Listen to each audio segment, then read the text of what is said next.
સાયલા વેપારી મંડળ દ્વારા રજત જયંતિ સ્નેહમિલન કાર્યક્રમ યોજાયો। સાયલા વેપારી મહામંડળની સ્થાપના ઈસવીસન વર્ષ 2000માં થઈ હતી, જેને આજે વર્ષ 2025માં વેપારી મંડળને 25 વર્ષ પૂર્ણ થયા હતા। જે નિમિત્તે વેપારી મંડળના પ્રમુખ મનુભાઈ એમ સિંધવ તથા મહામંત્રી રજનીભાઈ ડગલી દ્વારા સાયલાના વેપારી ભાઈઓનું રજત જયંતિ સ્નેહમિલનનું આયોજન કરાયું હતું, જેમાં સ્વર્ગસ્થ રતિભાઈ પટેલ 21 વર્ષ ઉપપ્રમુખ રહી ચૂકેલા હતા અને તેમને પણ સ્મરણાંજલિ દ્વારા તેમના પુત્ર પાર્થ પટેલને સન્માનિત કર્યા હતા। વધુમાં સાયલાનું ગૌરવ અલ્પેશભાઈ શાહ દ્વારા 83 વખત રક્તદાન કરવા બદલ વેપારી મંડળ દ્વારા અભિનંદન શુભેચ્છા આપી હતી।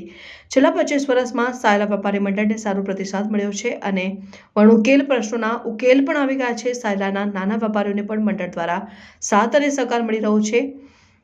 સાયલા વેપારી મહામંડળમાં મુખ્ય પ્રમુખ મનુભાઈ એમ સિંધવ, મહામંત્રી રજનીભાઈ ડગલી, ઉપપ્રમુખ વિષ્ણુભાઈ પટેલ, અહમદભાઈ પાયક, સુરેશભાઈ પઢેરિયા, મંત્રી ગોવિંદભાઈ પટેલ, ખજાનચી વિજયભાઈ રામાનુજ, કમિટી સભ્ય લાલજીભાઈ, ગિરીશભાઈ કુકડિયા, કાંતિભાઈ પુનાણી, જયરાજભાઈ ડોડિયા, રમેશભાઈ સોનગરા, રૂપેશભાઈ શાહ, વિપુલભાઈ દવે, ધવલભાઈ કુકડિયા, રાજુભાઈ કુકડિયા, કિશોરભાઈ કંદોઈ તથા સાયલાના નાના મોટા વેપારી ભાઈઓ ઉપસ્થિત રહેતા વેપારી મંડળના પ્રમુખ અને મહામંત્રી દ્વારા સ્વૈચ્છિક નિવૃત્તિ માટે અપીલ કરી હતી, પરંતુ વેપારી મંડળના સભ્યો દ્વારા એમને જ પોતાનો હોદ્દો સંભાળવાનું માને રાખ્યું હતું। સમગ્ર કાર્યક્રમનું સંચાલન નારસંગભાઈ સિંધવ તથા દીપકભાઈ કચ્છી દ્વારા કરવામાં આવ્યું હતું।